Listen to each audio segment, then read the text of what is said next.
നമസ്കാരം. സാക്ഷി ടിവിയുടെ പ്രിയപ്പെട്ട പ്രേക്ഷകരെ, ചടയമംഗലം ഗ്രാമപഞ്ചായത്തിലെ പൊതുസമൂഹത്തിന്റെ ഏറ്റവും വലിയ ചർച്ചാ വിഷയം നിൽക്കുന്നത് കല്ലടത്തണ്ണി കണ്ണമ്പാറ പാറക്കുറി വിഷയമാണ്. ആ പാറക്കുറിയുമായി ബന്ധപ്പെട്ട് നിരവധി വിഷയങ്ങൾ ഉന്നയിച്ചുകൊണ്ട് അവിടെ സമരസമിതി രൂപീകരിക്കുകയും നിരവധി സമരങ്ങൾ നടക്കുകയും ചെയ്യുകയാണ്. ഈ സാഹചര്യത്തിലാണ് ഇപ്പോൾ 24-ാം തീയതി, ജൂൺ മാസം 24-ാം തീയതി വീണ്ടും പുതിയ കോറിക്ക് അനുവാദത്തിന് വേണ്ടിയിട്ട് ഒരു പബ്ലിക് ഹിയറിംഗ് വിളിച്ചു ചേർത്തിരിക്കുന്നത്. ഈ വിഷയത്തിൽ കോൺഗ്രസ് പാർട്ടി സമരവും പ്രഖ്യാപനം നടത്തിയിട്ടുണ്ട്. ഈ സാഹചര്യങ്ങളെല്ലാം നിലനിർത്തി BJPയുടെ അഭിപ്രായം അറിയിക്കുന്നതിന് വേണ്ടിയിട്ട് BJP ചടയമംഗലം മണ്ഡലം ജനറൽ സെക്രട്ടറി ശ്രീ കുരിയോട് മഞ്ചേഷ് ഇപ്പോൾ നമ്മളോടൊപ്പം ചേരുകയാണ്. നമസ്കാരം ശ്രീ മഞ്ചേഷ്. ഈ ചടയമംഗലം ഗ്രാമപഞ്ചായത്തിലെ ഓരേടം ഭാഗത്തായിട്ട് നിലനിൽക്കുന്ന കല്ലടത്തണ്ണി കണ്ണമ്പാറ പാറക്കുറി, ഇതില് അവിടെ നിരവധി പ്രശ്നങ്ങൾ ഉന്നയിച്ചുകൊണ്ട് റോഡിന് വീതിയില്ല, അതുപോലെ തന്നെ നിരവധി സാങ്കേതിക ബുദ്ധിമുട്ടുകൾ ആ പ്രദേശവാസികളുണ്ട്. Biodiversity committee രൂപീകരിച്ചിട്ടാണ്. അങ്ങനെയൊക്കെ പറഞ്ഞുകൊണ്ട് അവിടെ സമരസമിതി രൂപീകരിക്കുകയും സമരം നടക്കുകയും നിരവധി സമരങ്ങൾ നടക്കുകയും ചെയ്തു. ഈ സമരമുഖത്തൊന്നും BJPയുടെ ഒരു പ്രാതിനിധ്യം കണ്ടില്ല. എന്തുകൊണ്ടാണ് അങ്ങനെ സംഭവിച്ചത്? BJPയുടെ പ്രാതിനിധ്യം കണ്ടില്ല എന്ന് പറയുന്നത് ശരിയല്ല. കാരണം ആ സമരങ്ങളിലെല്ലാം BJPയുടെ പ്രസിഡന്റുമാരായാലും ശരി, ആ ഭാഗത്തുള്ള പ്രധാനപ്പെട്ട, അതുപോലെ ആ ഭാഗത്തുള്ള മണ്ഡലന്മാരായാലും അവരെല്ലാം ആ സമരങ്ങളിൽ പങ്കെടുത്തിട്ടുണ്ട്. പക്ഷെ അവിടെ ഈ ആക്ഷൻ കൗൺസിൽ രൂപീകരിച്ചുകൊണ്ട് സമരം ചെയ്യുന്നതുകൊണ്ട് BJP പ്രത്യേക തരത്തിൽ BJPയുടേതായ രീതിയിലുള്ള സമരം ഏറ്റെടുക്കാത്ത ആക്ഷൻ കൗൺസിലിന്റെ സമരത്തെ വഴിതെറ്റി വിടേണ്ട, അവരുമായിട്ട് ചേർന്ന് തന്നെ സമരം മുന്നോട്ട് കൊണ്ടുപോകാമെന്നൊരു ആശയം വെച്ചിട്ടാണ് BJP ആ സമരത്തിൽ പ്രത്യക്ഷമായിട്ട് നേരിട്ട് ഏറ്റെടുക്കുന്നത്. ആക്ഷൻ കൗൺസിലിൽ പിന്തുണ കൊടുക്കാൻ വേണ്ടി എല്ലാ സമര പരിപാടികളിലും BJPയുടെ പ്രാതിനിധ്യം ഉണ്ടായിട്ടുണ്ട്. അതുപോലെ തന്നെ BJPയുടെ ബൂത്ത് കമ്മിറ്റി ആയാലും മറ്റുള്ള പ്രവർത്തകരായാലും ഈ വിഷയവുമായിട്ട് ദുരിതം അനുഭവിക്കുന്ന ബൂത്ത് കമ്മിറ്റി പ്രവർത്തകരുണ്ട്. അവർക്കെല്ലാം അമർഷമുണ്ട്. അവരെല്ലാം ആ സമര പരിപാടിയായിട്ട് സഹകരിക്കുന്നുണ്ട്. അതില് നേതൃനിരയിൽ തന്നെ നമ്മുടെ പാർട്ടിയുടെ ആൾക്കാരുണ്ട്. അപ്പോൾ മഞ്ചേഷ് പറഞ്ഞതനുസരിച്ച് പരിസ്ഥിതി ആഘാതം വളരെ ഉണ്ടാക്കുന്ന ഒരു പാറഖനനമാണ് നടക്കുന്നതെന്നാണ് പ്രദേശവാസികൾ. ഈ പ്രവർത്തനം തുടർന്ന് നടക്കുന്നതിൽ വിവിധ സാങ്കേതികത്വം ഈ സമരസമിതി പറയുന്നു. ഈ സാങ്കേതികത്വಕ್ಕೆ BJP നോക്കി നമ്മള് ഈ കേരളത്തെ സംബന്ധിച്ചുള്ള നമുക്കറിയാം, പശ്ചിമഘട്ട മലനിരകളുടെ സമീപത്തുള്ള പാറകൾ കൂടി പൊട്ടിച്ചാണ്. അപ്പൊ അതുമായിട്ട് ബന്ധപ്പെട്ട കോളപ്പാറ പോലുള്ള വലിയ ദുരന്തങ്ങൾ ഉൾപ്പെട്ടിലൊക്കെ പല ഭാഗങ്ങളുണ്ട്. അപ്പൊ എന്നിട്ട് പോലും കേരളത്തെ സംബന്ധിച്ചിടത്തോളം പാറക്കുറികൾക്ക് നിരന്തരം പെർമിഷൻ. ഇത് തന്നെയാണ് ഇവിടെ ചടയമംഗലം പഞ്ചായത്തിന്റെ അവസ്ഥ. പൊട്ടിച്ചതും പൊട്ടിച്ചുകൊണ്ടിരിക്കുന്നതും ഇനി പൊട്ടിക്കാനുള്ളതായിട്ടൊക്കെ ചടയമംഗലത്തിന്റെ ഒരു ലിസ്റ്റ് എടുത്താൽ, പാറക്കുറികളുടെ ലിസ്റ്റ് എടുത്താൽ വളരെ വലിയ ഒരു സംഖ്യ ഉള്ളതായിട്ട് കാണുകയാണ്. ആ കുരിയോട് ഭാഗത്തൊക്കെ പൊട്ടിച്ച പാറക്കുറിയിൽ അതിൽ വെള്ളം നിറഞ്ഞു കിടന്ന് ആ വെള്ളം പൊട്ടി ഒലിച്ചാൽ പോലും നല്ലത് ഉൾപ്പെട്ടിരിക്കുന്ന അവസ്ഥയാണ്. ഇനിയും അതിന്റെ സമീപ പ്രദേശങ്ങളിൽ പാറക്കുറിക്കായിട്ട് സ്ഥലം ഏറ്റെടുത്ത് പഞ്ചായത്തിന്റെ പെർമിഷന് വേണ്ടി കാത്തിരിക്കുന്നു, അല്ലെങ്കിൽ മറ്റുള്ള നിയമപരമായിട്ടുള്ള നടപടികൾക്ക് വേണ്ടി കാത്തിരിക്കുകയാണെന്നാണ് നമ്മൾ അറിയുന്നത്. അപ്പൊ അവിടെ എല്ലാം BJP പ്രത്യക്ഷമായിട്ട് സമരരംഗത്ത് ഉണ്ടായിരുന്നു. പക്ഷെ നമ്മൾ മനസ്സിലാക്കണം, BJPക്ക് ഒരു പരിധിയുണ്ട്. നമ്മളെ സംബന്ധിച്ചിടത്തോളം, ഇവിടെ കേരളത്തെ സംബന്ധിച്ചിടത്തോളം, ഈ പഞ്ചായത്തിനെ സംബന്ധിച്ചിടത്തോളം ആയാലും ശരി, ഭരണവർഗം എന്ന് പറയുന്നത് കമ്മ്യൂണിസ്റ്റ് പാർട്ടിയും കോൺഗ്രസ് പാർട്ടിയും. നമുക്കറിയാം, നമ്മുടെ കേരളത്തിലെ മുഖ്യമന്ത്രി ആയാലും ശരി, കേരളം ഭരിക്കുന്നതായാലും ശരി. അതുപോലെ ചടയമംഗലം പഞ്ചായത്ത് വട്ടം കൊണ്ട് നോക്കിക്കഴിഞ്ഞാൽ പഞ്ചായത്ത് ഭരിക്കുന്നത് കമ്മ്യൂണിസ്റ്റ് പാർട്ടി, ബ്ലോക്ക് പഞ്ചായത്ത് ഭരിക്കുന്നത് കമ്മ്യൂണിസ്റ്റ് പാർട്ടി, ജില്ലാ പഞ്ചായത്ത് ഭരിക്കുന്നത് കമ്മ്യൂണിസ്റ്റ് പാർട്ടി. ഒരു MP ഉള്ളത്, അതായത് കേന്ദ്ര സർക്കാരിന് വേണ്ടിയിട്ടുള്ള കാര്യങ്ങൾ നടപ്പിലാക്കാൻ വേണ്ടി ഒരു MP ഉള്ളത് അത് കോൺഗ്രസിനാണ്. അതുപോലെ MLA ഉള്ളത് അതും കമ്മ്യൂണിസ്റ്റ്. അപ്പൊ അങ്ങനെ വരുമ്പോൾ BJPക്ക് ഇത്തരത്തിലുള്ള വിഷയങ്ങളിൽ ഈ ഭരണപരമായിട്ടുള്ള അനുമതി, ഈ പാറക്കുറിയൊക്കെ അനുമതി കൊടുക്കുന്ന കാര്യത്തിൽ BJPക്ക് ഒന്നും ചെയ്യാൻ പറ്റാത്ത അവസ്ഥ.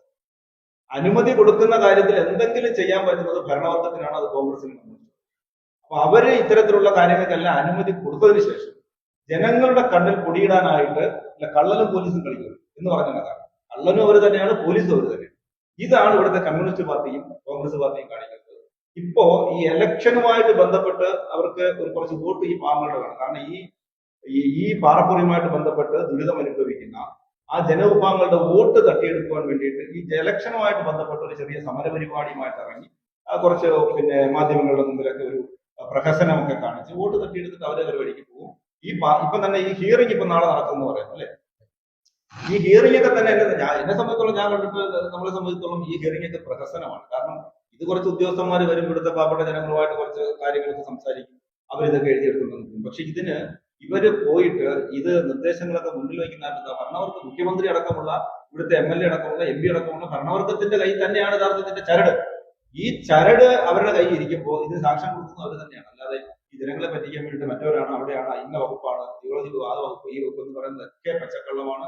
ഇത് ഇവിടുത്തെ ഭരണവർഗം വിചാരിച്ചാൽ തീർച്ചയായിട്ടും ഒറ്റ പാറക്കുറിക്കും അനുമതി കൊടുക്കേണ്ടി വരില്ല. പക്ഷെ ഭരണവർഗം പാറക്കുറിക്ക് അനുകൂലമാണ്. നമുക്കറിയാം തന്നെ മദ്യനയം ഇവിടെ വലിയ രീതിയിൽ നടപ്പിലാക്കുമെന്ന് പറഞ്ഞു പിണറായി സർക്കാർ ഇപ്പൊ കാണിച്ചിരിക്കുന്നു. നാട് മുഴുവൻ മദ്യശാല തുറന്നു കൊടുക്കുകയല്ലേ. പിന്നെ കള്ളഷാപ്പുകൾ എന്ന് പറഞ്ഞാൽ ഈ പാറക്കുറി കാര്യം. ഞങ്ങൾ പാറക്കുറിക്ക് എതിരാണ്, പക്ഷെ നാട് മുഴുവൻ പാറക്കുറിക്ക് അടുത്ത ഒരു ചോദ്യം കൂടിയാണ്. അതായത് പരിസ്ഥിതി ആഘാതം ഉണ്ടാക്കുന്ന ഇത്തരം കോറികൾ നിലവിൽ പ്രവർത്തിക്കുകയും പുതിയ കോറികൾ പ്രവർത്തന പദത്തിലേക്ക് എത്തുകയും ചെയ്ത പ്രത്യേകിച്ച് ജനങ്ങൾ ഗ്രാമപഞ്ചായത്ത് ഇത്തരം ഒരു കോറി പുതിയതായിട്ട് അനുവദിക്കുകയും ചെയ്ത അത് ജനങ്ങൾക്കും ജനജീവിതത്തിനും ബുദ്ധിമുട്ടുണ്ടാക്കുന്ന തരത്തിലാണ് എങ്കിൽ BJP ഒരു സമര രംഗത്തേക്ക് ഉണ്ടാകും. BJP നാളെ പിന്നെ ഇതുമായിട്ട് ബന്ധപ്പെട്ട് മണ്ഡലം സമിതിയുടെ നേതൃത്വത്തിൽ നാളെ ആ ഭാഗം സന്ദർശിക്കാൻ തീരുമാനിച്ചു. അതുപോലെ ഹിയറിംഗിലും പങ്കെടുക്കാൻ തീരുമാനിച്ചു. പക്ഷെ ഞാൻ നേരത്തെ പറഞ്ഞതുപോലെ തന്നെയാണ് നമ്മളിവിടെ ഈ ജനങ്ങളുടെ കണ്ണിൽ പൊടിയിടുന്ന കാര്യം പറഞ്ഞത്. നമ്മൾ ഈ സമര രംഗത്ത് ഇറങ്ങാൻ വേണ്ടി ഇറങ്ങിയിട്ടുള്ള ഇതേ കോൺഗ്രസിന്റെ മെമ്പർ, ഈ കോൺഗ്രസിന്റെ നേതാക്കന്മാർ നിങ്ങൾ ഉൾപ്പെടുന്ന സാക്ഷി TV ഉൾപ്പെടുന്ന ഇവിടുത്തെ പ്രധാനപ്പെട്ട ചാനലാണല്ലോ നിങ്ങൾ. അപ്പൊ നിങ്ങളുടെ സാക്ഷി TV ഉൾപ്പെടുന്ന നിങ്ങൾക്ക് ഒരു അഭിമുഖം തന്നത് ഞാൻ നിങ്ങളുടെ ചാനൽ കേട്ടുള്ളതാണ്. അപ്പൊ അതിൽ ഈ കോൺഗ്രസിന്റെ മെമ്പർ പറയുന്നതെന്ന് പറഞ്ഞാല് ഈ പാറക്കുറിയുമായിട്ടുള്ള ബന്ധപ്പെട്ടുള്ള CSR ഫണ്ട് വാങ്ങിച്ചെടുക്കുന്നത് പഞ്ചായത്തിന് മുതൽക്കൂട്ടാണ്, വരുമാനത്തിന് മുതൽക്കൂട്ടാണ്. അതുകൊണ്ട് ഈ ഫണ്ട് വാങ്ങിച്ചെടുക്കാനുള്ള നടപടികൾ ഉണ്ടാകണമെന്ന് കോൺഗ്രസിന്റെ മെമ്പർ പഞ്ചായത്തിനോട് ആവശ്യപ്പെടുക. നമ്മൾ മനസ്സിലാക്കുന്ന ഈ CSR ഫണ്ട് വാങ്ങിയെടുക്കാൻ വേണ്ടിയിട്ട് പഞ്ചായത്ത് അതിനുള്ള നടപടികളും രേഖകളും കൈമാറി കഴിഞ്ഞാൽ പാറക്കുറിക്ക് അനുകൂലമാണ് പഞ്ചായത്ത് എന്നൊരു കാഴ്ചപ്പാടാണ് വരുന്നത്. പാറക്കുറിക്ക് അതിന്റെ വരുമാനം മേടിച്ചിട്ട് പിന്നെ പാറക്കുറി ആണെന്ന് പറയാം. ഇടപെട്ടോട്ടെ. ആ കോൺഗ്രസ് പാർട്ടി എന്ന് പറയുന്ന പാർട്ടി ഇപ്പോൾ മഞ്ചേഷ് പറഞ്ഞ ഈ കോൺഗ്രസ് പാർട്ടി നാളെ നടത്തുന്ന ഹിയറിംഗിനെതിരെ അതിന് ഈ പുതുതായി അനുവദിക്കാൻ പോകുന്ന പാറക്കുറിയെ സമരം പ്രഖ്യാപിച്ചിരിക്കുകയാണ്. അതേക്കുറിച്ച് അത് തന്നെയാണ് ഞാൻ പറയുന്നത്. ഇത് ജനങ്ങളുടെ കണ്ണിൽ പൊടിയിടാനുള്ള ഒരു തന്ത്രം. കള്ളനെ പോലീസും കളിക്കുക, കള്ളൻ അവിടെ തന്നെയാണ് പോലീസ് പറയുന്നത്. പാറക്കുറിക്ക് അനുകൂലമായിട്ട് CSR ഫണ്ട് മേടിക്കണം, അത്തരത്തിലുള്ള കാര്യങ്ങളെല്ലാം അവർക്ക് അനുകൂലമായിട്ട് നിന്നിട്ട് പഞ്ചായത്തിനും അനുകൂലമായിട്ട് നിൽക്കും. പഞ്ചായത്തിനോട് പറയും നിങ്ങൾ അയാളുടെ CSR ഫണ്ട് വാങ്ങിച്ചെടുത്ത് പഞ്ചായത്തിന് കാശുണ്ടാക്കിക്കും എന്ന് പറയുന്ന അതേ കോൺഗ്രസ്സുകാർ ഇപ്പൊ സമരത്തിന് വരുന്നത് ജനങ്ങളുടെ കണ്ണിൽ പൊടിയിട്ട് ഇപ്പൊ ഇലക്ഷനുമായിട്ട് ബന്ധപ്പെട്ട് കുറച്ച് വോട്ട് തരണം. കാരണം അവിടെ ഇതുമായിട്ട് ബന്ധപ്പെട്ട ജനങ്ങൾ വളരെ ദുരിതത്തിലാണ്. ആ റോഡ് വിഷയത്തിലും കോൺഗ്രസ് ഈ പറഞ്ഞ പാറക്കുറിക്ക് അനുകൂലമായിരിക്കും. ഇതൊക്കെ ജനങ്ങൾ കണ്ടുകൊണ്ടിരിക്കും. പക്ഷെ സമയമാകുമ്പോൾ കുറച്ച് നേതാക്കന്മാരെ കൊണ്ടുവന്നിട്ട് ഞങ്ങൾ ഇതിനെതിരാണെന്ന് കാണിക്കുന്ന ഈ പ്രവർത്തനമൊന്നും യഥാർത്ഥത്തിൽ ജനങ്ങൾ അംഗീകരിക്കരുത്. ജനങ്ങൾ ഇതിന്റെ യഥാർത്ഥ വശങ്ങൾ മനസ്സിലാക്കണം. ഭരണവർഗം എന്ന് പറയുന്നത് ഇവിടുത്തെ MP ആണെങ്കിൽ കോൺഗ്രസ് ആണ്, MLA ആണെങ്കിൽ കമ്മ്യൂണിസ്റ്റ് പാർട്ടിയാണ്, മുഖ്യമന്ത്രി കമ്മ്യൂണിസ്റ്റ് പാർട്ടിയാണ്, പഞ്ചായത്ത് കമ്മ്യൂണിസ്റ്റ് പാർട്ടി ഭരിക്കുന്നു, ജില്ലാ പഞ്ചായത്ത് കമ്മ്യൂണിസ്റ്റ് പാർട്ടി ഭരിക്കുന്നു, ബ്ലോക്ക് പഞ്ചായത്ത് കമ്മ്യൂണിസ്റ്റ് പാർട്ടി ഭരിക്കുന്നു. ഭരണവർഗം ഇവരാണ്. ഇവര് വിചാരിച്ചാൽ നടക്കാത്ത ഒരു കാര്യവുമില്ല. ഇവര് നിങ്ങളുടെ കണ്ണിൽ പൊടിയിട്ടുകൊണ്ട് നിങ്ങളെ കബളിപ്പിക്കുകയാണ്, വിഡ്ഢികളാക്കുകയാണ്. അതുകൊണ്ട് പക്ഷെ ജനങ്ങളുടെ വേണ്ടിയിട്ടുള്ള സമര പരിപാടികൾക്ക് BJP എന്നും നിന്നിട്ടുണ്ട്, ഇനിയും ഉണ്ടാകും. ഈ പാറക്കുറിക്ക് എതിരെയുള്ള സമര പരിപാടികളിൽ അവിടുത്തെ ആക്ഷൻ കൗൺസിലിനോടൊപ്പം നിന്നുകൊണ്ട് BJP സമരരംഗത്ത് ഉണ്ടായിരിക്കും. അതൊരു സംശയമാണ്. കണ്ടമാന പാറക്കുറി വിഷയവുമായി ബന്ധപ്പെട്ട് നമ്മളോട് പ്രതികരണങ്ങൾ നടത്തിയത് തളിമംഗലം BJPയുടെ മണ്ഡലം ജനറൽ സെക്രട്ടറി ശ്രീ മഞ്ചേഷാണ്.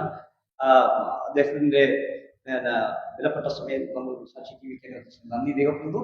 നന്ദി, നമസ്കാരം.